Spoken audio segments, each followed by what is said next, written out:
And welcome back to White House Field as we apologize for the technical difficulties. And for the moment, we will just carry on with audio. And if you're just joining us, you actually have missed a decent amount as after that single that led to Joe Boyle's departure, it was a fielder's choice from Adrian Del Castillo. And after, or it was a fielder's choice, yes, from Adrian Del Castillo. That set up first and third for Matt McClain, who hit an absolute no-doubter home run over the left field fence, and that cut the lead in half. And as you just join us, it is a walk for Dallas Beavers. So Blake Espinal not out of the inning just yet with a runner on first and two away in a 1-0 count.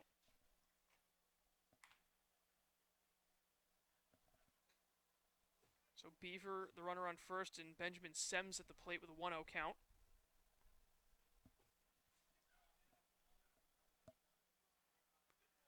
Getting a little bit foggy at White House Field. The 1-0. And it misses low to make it 2-0. So Espinal really trying to dig deep here. So once again, runner on first. 2-0 count, 2 down. And Espinal looking to fight out of it. The 2-0. It's a broken back rounder towards second. It's going to be a quick throw to first, and that will wrap up the inning. And we'll actually keep it right here real quick as the Mariners lead now cut in half. It's down 6-3 as once again joined by my broadcast partner Tyler Henry. And Tyler, a little bit of a shaky inning in the fourth for the Mariners. You know, Joe Boyle off to a rocky start, a walk and a hit. He leaves the game, and then Blake Espinal comes in and gives up a pretty big 3-run home run to Matt McClain. And now all of a sudden we have ourselves a ball game. Yeah, and once again, Espinal's ERA is not going to be getting any favors from that. But, you know, it's been a tough couple of outings for him. We'll see. They'll likely stick with him again going back into the next inning. So Harwich going to have to come up and maybe put a few more runs on the board here and try to give themselves a little bit more insurance, as it'll be a 3-run game. Again, only 7 total is what they'll have to go through. So a few more to get, but see how they react offensively after giving up the big-time home run. And once again, just a reminder, folks, that this game is brought to you in part by Cape Cod Healthcare. Cape Cod Healthcare is the leading provider of healthcare services for residents and visitors of Cape Cod, with 2 acute care hospitals and more than 450 physicians. For more information, please visit capecodhealth.org. Cape Cod Healthcare, expert physicians, quality hospitals, superior care. So we head to the home half of the 4th inning, and Colin, it was a big-time home run by Matt McClain, I believe, that gave them the 3-run lead, but a fielder's choice took Jacob Teeter off the base path. So for the Harwich Mariners, it'll be Tyler Keenan, Hal Hughes, and Dylan Noisy coming up to the plate, and this offense has been absolutely roaring early on here in this game.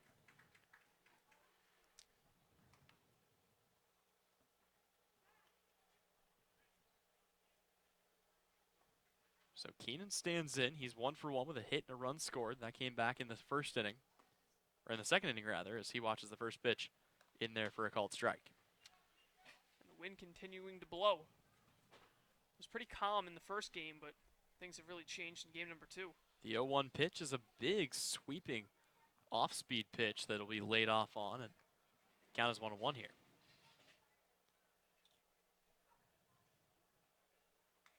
So Keenan digs in. Here comes the 1-1 pitch. That one will miss outside, and the control continues to be a trouble for Austin Weiermiller.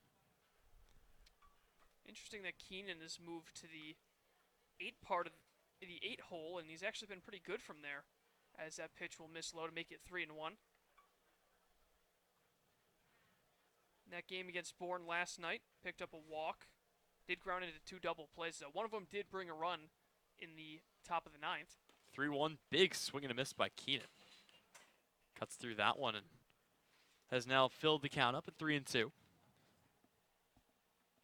Another inning of work here for Austin Weiermiller as he came in the 3rd, and now everyone's going to hold up here.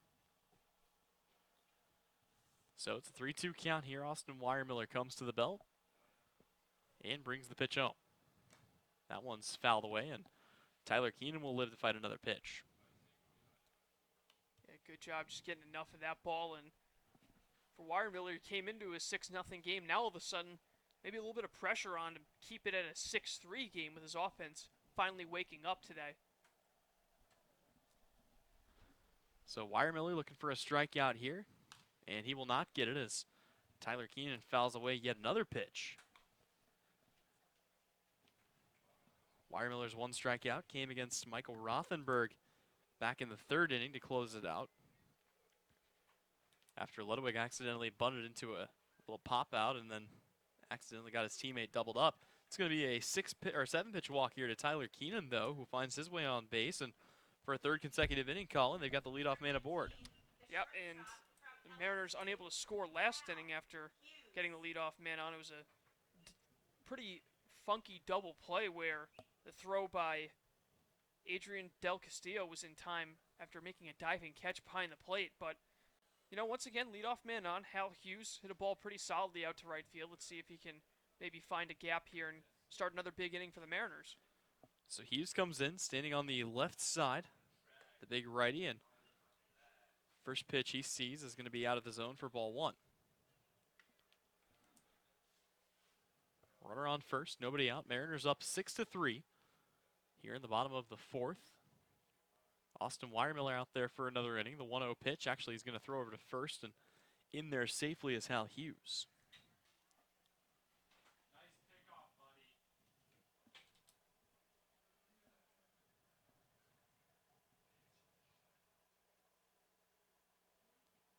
So the 1-0 is going to be fouled away.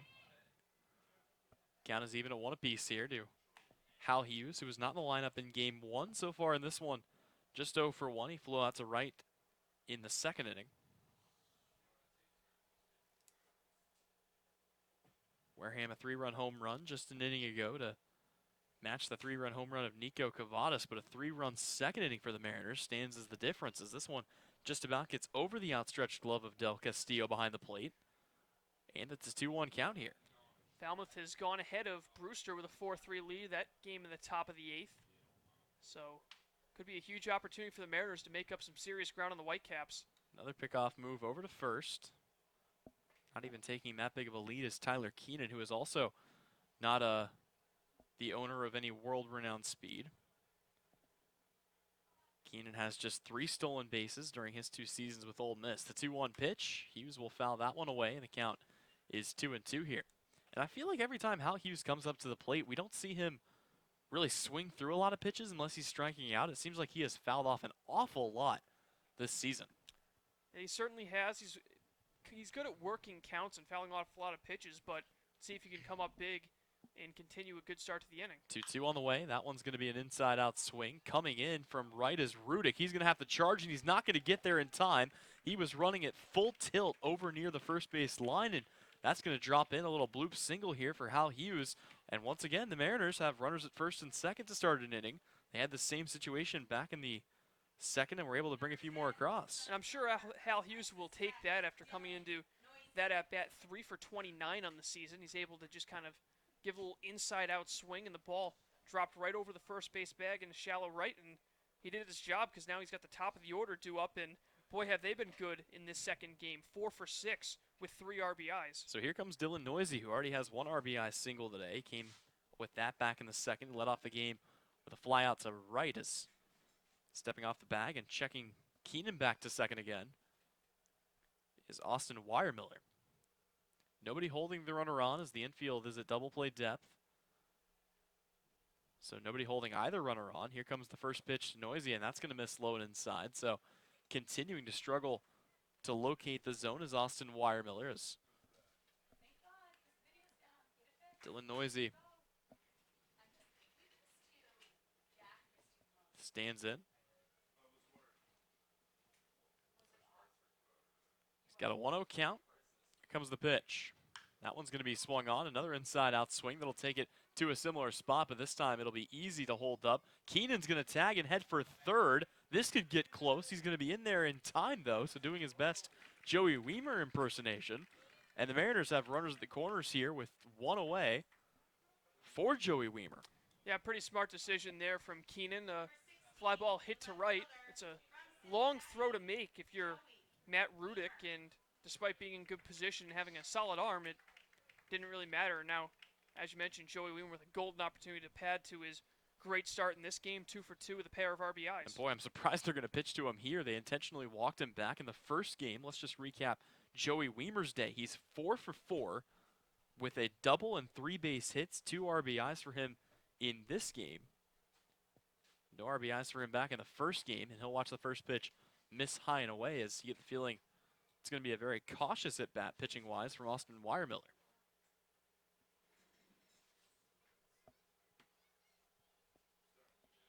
So 1-0 count here on Joey Weimer. Here comes the pitch, and he is going to swing and pop this one a mile high.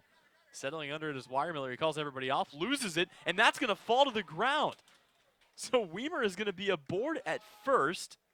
Moving up to second base on the play is Hal Hughes, and the Mariners have him loaded here with 1 away. Tyler, what have I said on the last about 3 or 4 pop-ups? If you're the pitcher, call it let somebody else take it? Yeah, I have. And immediately as that ball goes into the air, Weiermiller calls it, and sure enough, he loses as a ball tails on him, the wind taking off. If I'm Weiermiller, I'm getting the heck out of the way and letting either Sems or maybe Baker run in and make this play, but instead, now the bases are loaded with the cleanup man up, or the 3-hitter, I should say. Here comes Daniel Cabrera taking a big cut at the first pitch he sees, and of course, the infield at double play depth right now, so they're going to try everything in their power to get the inning over with, but Cabrera typically flies out, if anything. The ball deep enough in the outfield would likely score the runner at third. Here comes the 0-1 pitch. That one's going to be in there for a called strike 2, and Cabrera falls behind early. Yep, Cabrera with a single and a run. Also struck out swinging, so let's see if he can maybe drive in a couple of runs with a ball in the gap. See what Weiermiller's got in store for him here with an 0-2 count. Here comes the pitch, and that one's going to be ripped into right field. Down the line and fair. It's going to drop in the corner. 1 run, 2 runs will score. They're going to wave Joey Weimer, and there won't be a throw. He's on his horse for third, and Daniel Cabrera is going to be in there with a triple. So Cabrera drives a ball all the way out to right field. It's going to tuck right in the corner under the foul pole, and that's going to be a 3 RBI triple for Daniel Cabrera. Boy, and I'll tell you what, Tyler, that ball missed getting out by a matter of feet. It hit that Shaw Star Market banner right down the 330 line on the fly. If that ball had gone another 3 feet higher, it would have gotten out for a grand slam. But regardless, a bases-clearing triple, breaking the game wide open, and Daniel Cabrera having another huge day in this one. Another multi-RBI game for Daniel Cabrera. He's making a habit of that here, and the Mariners are up 9-3 over the Wareham Gatemen. A team that won 15-5 yesterday against Orleans. First pitch is going to be in there for a called strike to Christian Fedko, who now hits with another runner 90 feet away and an 0-1 count. Fedko's the one who owns the only other triple of the season for the Harwich Mariners. Next pitch to Fedko, off speed. That'll just miss outside, and the count is even at 1-1 here. Runs coming in trios at White House Field for the Mariners. Yep, they got 3 in the first, 3 in the second, none in the fourth, none in the third, and now 3 in the fourth. And they may not be done yet. 1-1 pitch. That one's going to be a called strike on the outer half, and the count is 1-2 here on Christian Fedko. Yeah, Fedko's flown out twice, both to center field. I'm sure he'll take that in this at-bat because that would almost certainly guarantee an RBI for Daniel Cabrera. Fedko still trying to work his way up into eligibility when it comes to plate appearances to be in position to get on the top list for batting averages. He will foul this away. Came into this game, or came into this doubleheader, I should say, hitting .390. And right now, he'd be content to get out if he could just put one deep enough to bring Daniel Cabrera in from third. Fedko and Mike Ludwig, one of only 2 Mariners in this game not to have come around to score. So a 1-2 count.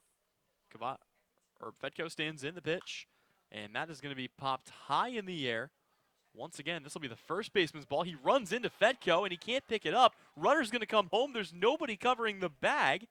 What's the call going to be here? I think it's going to be interference, but I'm not 100% sure. It looks like it will be, yes, it will be interference. So Cabrera goes back to third. Fedko is out as he collided with Teeter, who was trying to make the play, and now Steve Englert will come out for an explanation. And I'll tell you what, on that pop-up, I guarantee you with where the first baseman Teeter was when that ball was coming down, he was not going to make that play from the start, but it's just a tough situation for Fedko. He's running down the line, he's just running a straight line to the bag, but since the ball kind of took Teeter back across into the field of play, there's nowhere any of them could go, and it was a collision. Good to see Teeter back up on his feet, but yeah, probably would have been a run had that ball not tailed off, or if Teeter didn't walk right into the path of Christian Fedko coming down the line. So it's now a 2-out situation for Nico Cavadas, who has already hit or gotten a hit and come around to score back in the second inning. Aside from that, 2 strikeouts for him. First pitch he sees is well out of the zone. It's an off-speed pitch on the outer half, and he's ahead here 1-0. Had a pretty good game 1 as well, as he had a big-time hit. You'll watch this one. And there for a called ball. Cavadas actually had the 3-run home run today, and then the walk. I was thinking of the first game where he was 1 for 3. And here he's going to take one out to left field. It's back, and it's going to be down past the outstretched arm of the running left fielder. He's going to turn and take second, and it's going to be another double here for Nico Cavadas. Antico had to run all the way out to his right, track that ball over his shoulder, and it actually hit off the fence before it hit the ground out there in right center field, or left center field. Yeah, that ball tailing a ton at the end, and it looked like Antico thought he might have had a chance at it. He had a big leap at it, but just clearing his glove and scoring easily from third on that one was Daniel Cabrera, and it's the 4th RBI of the game for Cavadas and the 3rd time he's reached base. And it is now 10-0 Mariners, the first time that the Harwich, or 10-3, sorry, 10-3 Mariners, the first time that Harwich has eclipsed double-digit scoring this year. So Mike Ludwig comes up. You mentioned he's one of the only guys not to score, also one of the only guys who hasn't gotten on base in this game. The only one, other than Christian Fedko, who was called out on that runner's interference. And with Rothenberg on deck, the Mariners have a chance to bat around this inning. They certainly could. Here comes the 0-1 pitch from Weiermiller. It's a breaking ball in there for strike 2, and Mike Ludwig has fallen behind here. Yeah, the crazy thing is the Mariners would probably have another run added had Fedko not run into the first baseman Teeter on that last play. So Weiermiller sets. Here comes the 0-2 pitch. Swing and a miss, strike 3. Mike Ludwig is down on strikes, and finally the inning is over, but not before the Mariners strike for 4 and jump out to a 10-3 lead. When we come back, it'll be the 5th inning of play. Mariners on top big time here in the 5th. And you're watching it on the Harwich Mariners YouTube network.